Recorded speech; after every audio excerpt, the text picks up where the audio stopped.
What's good, gang? Today I'm gonna be talking about 10 different ways you can make money in content creation. I think as aspiring content creators on this channel, aspiring full-time content creators, it's important to know the different ways you can make money through social media, because there are a lot of ways to make money in this field. However, when people are stuck in a bubble and follow and look up to creators and think that's the only way to make money as a content creator, people limit themselves a lot. And it's dangerous. It's dangerous. So let's get into the first way to make money, and that is Adsense/creator funds. Now, in this method, I think a lot of people are familiar with this method. This is when the social media app, the social media platform that you are on, directly pays you in some sort of way. So on YouTube, there's Adsense. They calculate your pay based off of CPMs and the amount of monetized playbacks you get on your channel every month. Long story short, brands pay YouTube a bunch of money to put their products in front of the right people. YouTube then serves the ads to the right people. YouTube takes a cut, you take a cut, and depending on how many monetized playbacks you get, that is the amount that's deposited into your account every single month. Now, in recent years, there has been the emergence of creator funds. You've probably seen news on Twitter or on Instagram or wherever you get your news about X company putting in $1 billion into creators. And no one really knows exactly how they calculate their pay. It's very wishy-washy, but essentially you get a bonus every month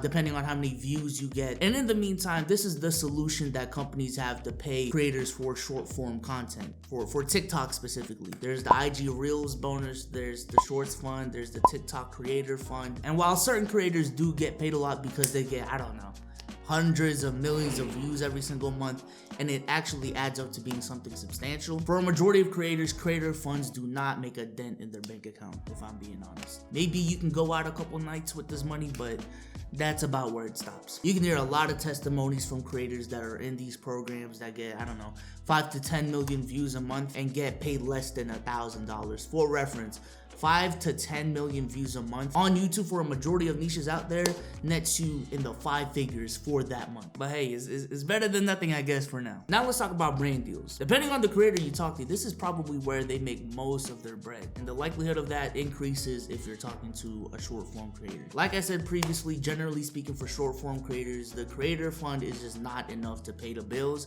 However, these creators do have a lot of influence, and brands are willing to pay for your influence. Now, brand deals come in a lot of ways. Some brands will ask you to make a whole video dedicated to them. Some brands will ask you to do a 1-minute mid-roll within your video to promote their product. Some brands will ask you for a TikTok integration. If you're on Instagram, they'll ask you to take a picture with their product or whatever it is, post a couple stories, and essentially they pay you to promote their product. And long story short, I'm assuming a lot of you guys already know how the game works, but brands pay content creators and influencers to promote their product. Now, I do think it's important to acknowledge that a lot of these brand deals have a certain term length. For example, if I'm promoting, I don't know, Shein, I don't know why that's the first thing that came into my mind, but they'll, let's say, pay me, just hypothetically, $2,500 a month to promote their products on 2 of my videos, and the term length will be like 3 months. So for those 3 months, you were locked in and you were obligated to the terms of the contract that you just signed. However, after that term length is done, there is no guarantee that there's gonna be a renewal. So how your ad integrations perform is really important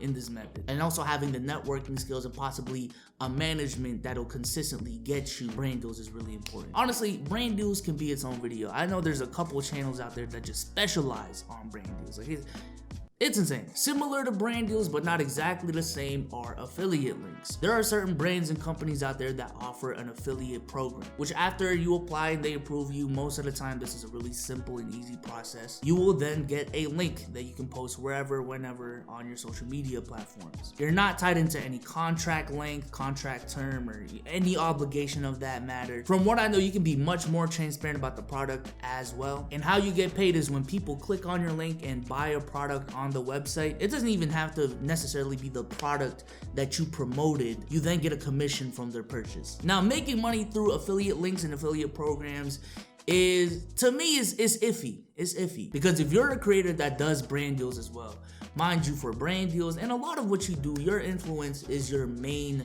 selling point. Brands and honestly yourself, you make money off of the connection that you make with your audience and how much they trust you. So if you're just spamming ads and affiliate links on your story, on people's feeds, on your YouTube channel, at some point that trust, it gets deteriorated a little bit. So when it comes to balancing brand deals and affiliate links and a lot of the stuff we're gonna talk about in this video, it's important to keep that in mind. You do not want to wear out your community, your audience. In my opinion, you want to be very strategic as to when you want to use affiliate links. It has to really make sense for you to use it, because again, you're not getting paid up front for affiliate programs. So in this case, you're literally betting on your influence and your trust that you've developed with your community to make money through this method. Next up is digital products. Now, digital products can be a lot of things. You can sell a course, you can sell a whole online university.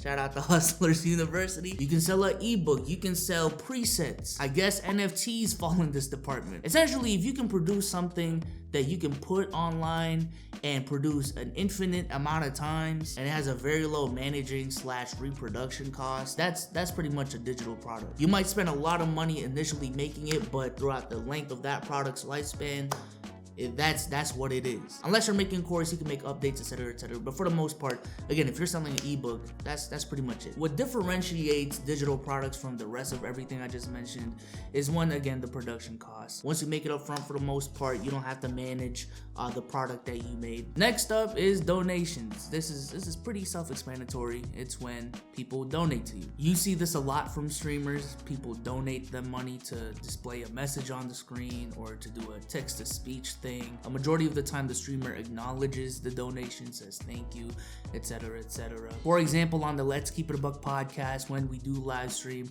YouTube has a feature called Super Chats. So essentially, people can type in a message, set their amount, and then their message gets displayed on top of the chat with like a banner with the amount they send. And depending on how much they send, it has different colors as well. So there's like a tier system. And then depending on how much you donated, it stays on top of the chat for an X amount of time. So if you donated, I don't know, $3, it's only gonna stay there for 2 minutes.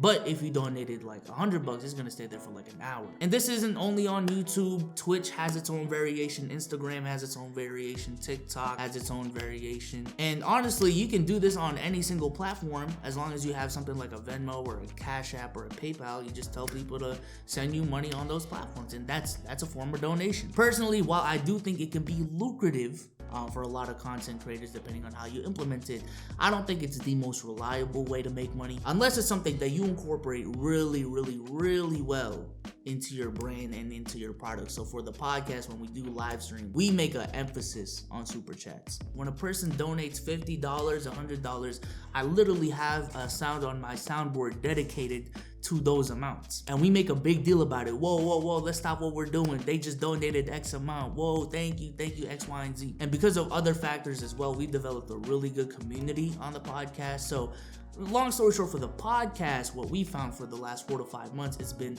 pretty reliable. However, I'm just saying this may not be the case depending on what you do. And I think that's important for everything I'm talking about in this video. You do not have to implement every single monetization method in this video. It's just important to know what's out there, and then you can go about and think about how it's gonna relate to what you do. Next up is merchandise. Now, we know what this is. It's essentially what I talked about with digital products, but in real life. And there's more production costs that go along with it. Again, we know what this is. We've seen creators sell t-shirts, hoodies, hats, mugs, blankets, calendars, books, you name it.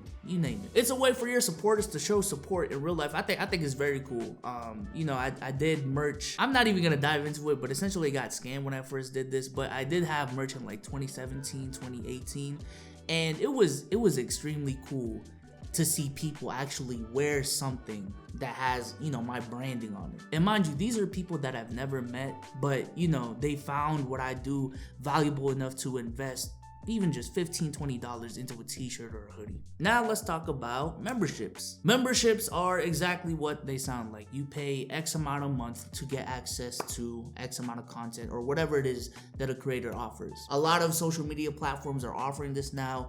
Instagram has it, Twitter has it, Twitch has it. Twitch has it. Subscriptions are a membership. YouTube has this. Patreon is a membership platform dedicated to this.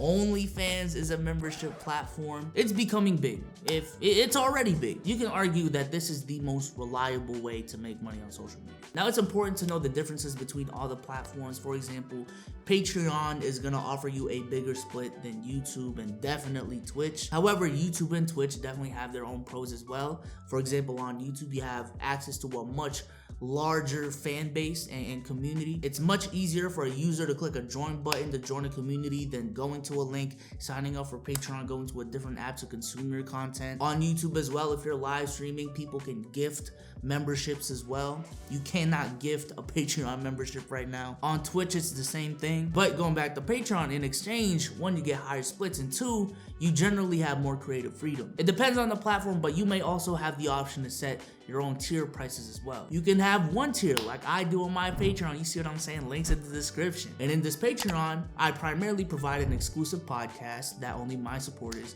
have access to. I offer custom blog posts for my patrons as well. I also do a monthly AMA with my patrons. Self-promo, links in the description, go check it out. But on the Let's Keep It a Buck podcast, we have 3 tiers. We have a $2 tier, we have a $5 tier, and we have a $25 tier. The higher you go, the more you get, and you also get everything that comes with the previous tiers. And like with any membership that you have, you know, your Netflix membership, your YouTube Premium membership, HBO Max, it renews every month. Now, some people do cancel their membership, but the reason why creators are doing, you know, membership programs more now is because, one, it does give them more creative freedom. You don't have to worry about discoverability, audience retention, engagement rate, etc., etc.